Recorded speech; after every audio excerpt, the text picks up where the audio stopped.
Hey, what's up guys? Welcome to another video. If you guys are new, I'm Gio, and I'm pretty much posting on this channel now, trying to change the genre. Like I said in my previous videos, definitely go watch them. Now, before we start this video, I'm basically changing this channel into more of my lifestyle, and that consists of us traveling to haunted locations around the world, around the US, wherever the journey takes us pretty much, and we film our own experiences at these haunted locations and document whatever we capture. Definitely go check it out. Full main channel is called Gio and Chris, link in the description. Again, before we dive into this video, I kind of just wanted to get that out of the way for those who might be confused. For those who have been subscribed on this channel for a while, that's basically what we're gonna do, and that's just something that another one of my hobbies that I really enjoy doing, and I want to pursue it into this next chapter on this channel and see where it takes me. So yeah, again, by the title of this video, the haunted Farrar Elementary School, aka Sam and Colby's haunted school, located in Maxwell, Iowa, was definitely a great experience overall. So pretty much I'm gonna be telling you guys a little bit of a backstory, or a little bit of what exactly went down when we went to the Farrar school. Now again, this video is not going to be like in detail, not like a lot of detail is going to go into the video. The full investigation again is on our main channel, Gio and Chris. Definitely go watch it. Like truly, where do I begin?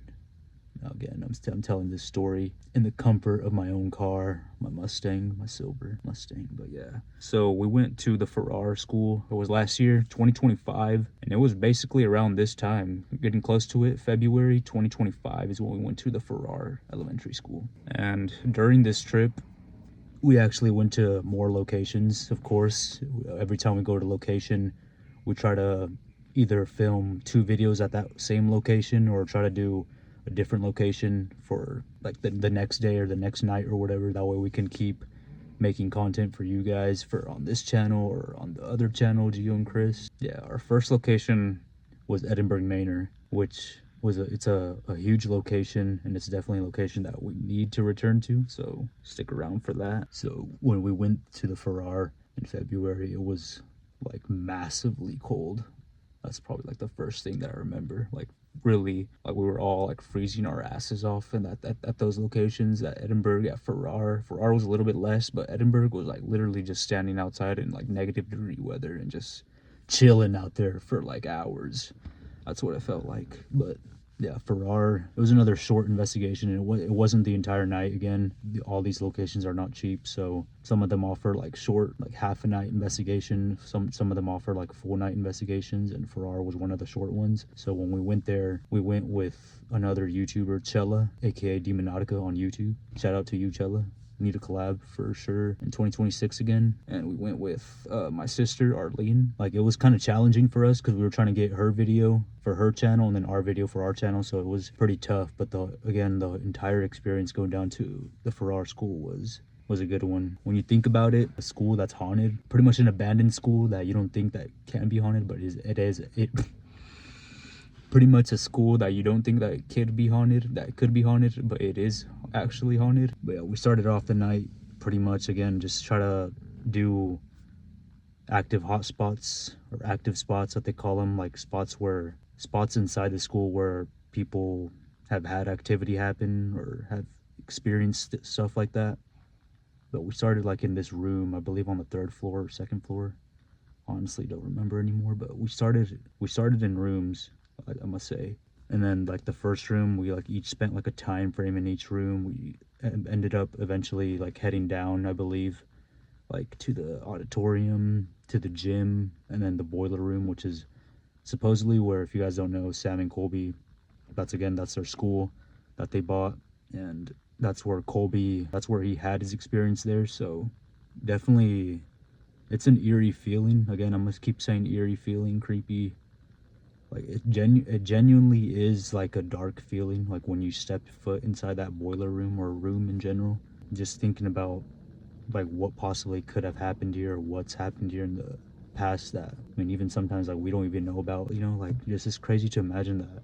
I mean, here in 100 years, like we're all gonna be just history at one point, and then there's gonna be like new generations, and they're gonna be like, damn, those people like that were living in those times, that they did this and that. And like when we go to these locations, like I think about that, like damn, at that time there was also people who were living during these times who were like you know, stuff like that, if that makes sense. So the part where like I truly felt like something was there was definitely when we did our alone sessions. And we basically said in that video that when we go to the location, you know, we try to record our entire investigation, and then towards like the end, we each of us go to a different section alone, like completely alone without anyone, and we just conduct our own investigation. We just pretty much do our own thing. All of us decided to like spin a wheel, and that determined the location that we were each gonna do our alone session. And I got the boiler room, and again, like I said, the boiler room is known to be the spot where Colby had his experience. And like when I went there alone, we had devices already set up. You know, we only had a short amount of time to do everything, so we had devices already set up like in the entrance. And then I believe I took with me just like the spirit talker. Again, that's a device that a spirit can manipulate or put its energy into and create any words and choose any word like from a word bank or something, and then eventually just spit out that word and possibly have a conversation with it. So I was using Spirit Talker, and yeah, I think I brought the REM pod, and then I was just pretty much just walking around. Like it really started settling in when I walked into like a narrow hallway, which is kind of like in the back. So like when you walk inside the boiler room, there's like chairs around there. They're surrounded like in a circle, and then you walk a little bit behind those chairs like into a narrow space, kind of feels like a hallway. And I was just sitting in a chair that was placed right there. And then eventually I just like decided to like sit down and listen, because that's probably like one of the most important things, is to really just sit down and listen. Even though it could be like for a short time, a long time, it could be like the entire night, but you don't get nothing.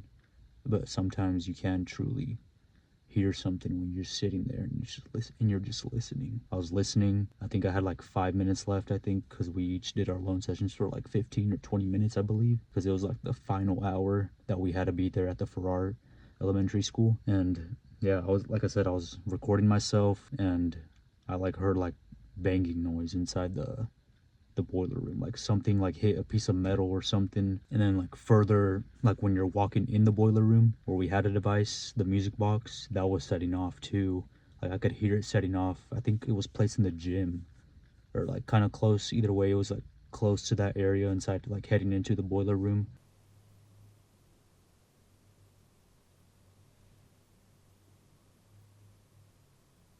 And what do you mean by ice tray? Is there an ice tray in here? Holy shit, was that you?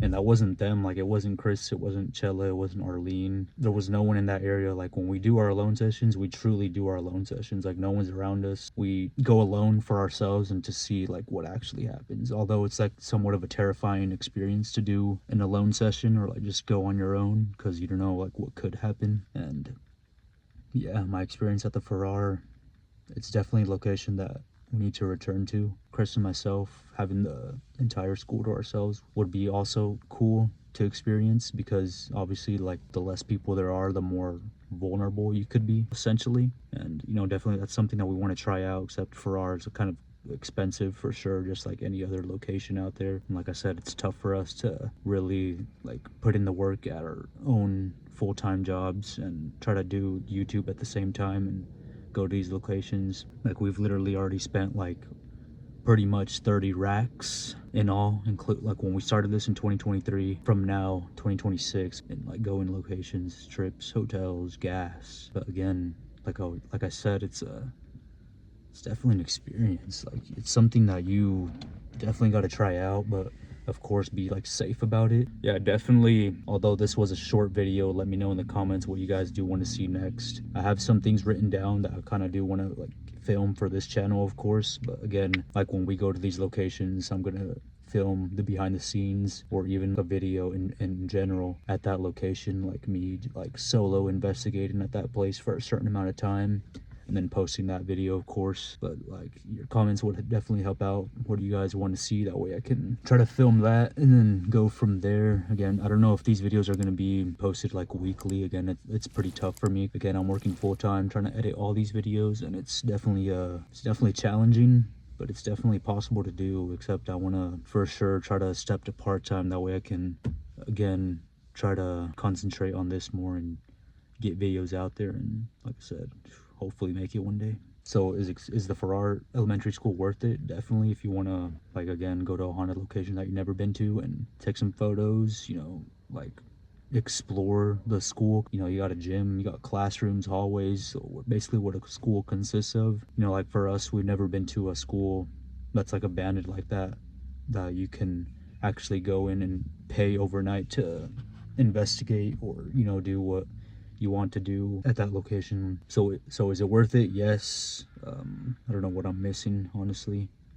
All these videos that I posted since the start, from where I've been to the top 3 and then now this one, I haven't uploaded them yet. It is January 2nd that I'm filming this video, but the video after this, I don't know exactly if it's going to be the following week, but I'm gonna try my hardest, if I can, to post more on this channel. Again, another thing about the Farrar Elementary School is that, yeah, there's definitely some active spots in that building, I would say, because we even set up devices like in hallways or something, and they would like just go off too as well. But if you guys want to help me out, definitely subscribe. Again, comment down below what video you guys want to see, what you guys want me to film next. But like I said, right now it's a struggle. Like tomorrow I got work, you know, we gotta try to make it out here, try to pay bills and all that. But we also have a TikTok, Gio and Chris on TikTok. We have over 3,000 followers now, which we do truly appreciate all y'all who have been following so far on this journey. But yeah, if you guys did enjoy this video, I know it was a quick one, it was just a quick little experience at the Farrar School that I've had. But yeah, I guess we'll see you guys in the next video.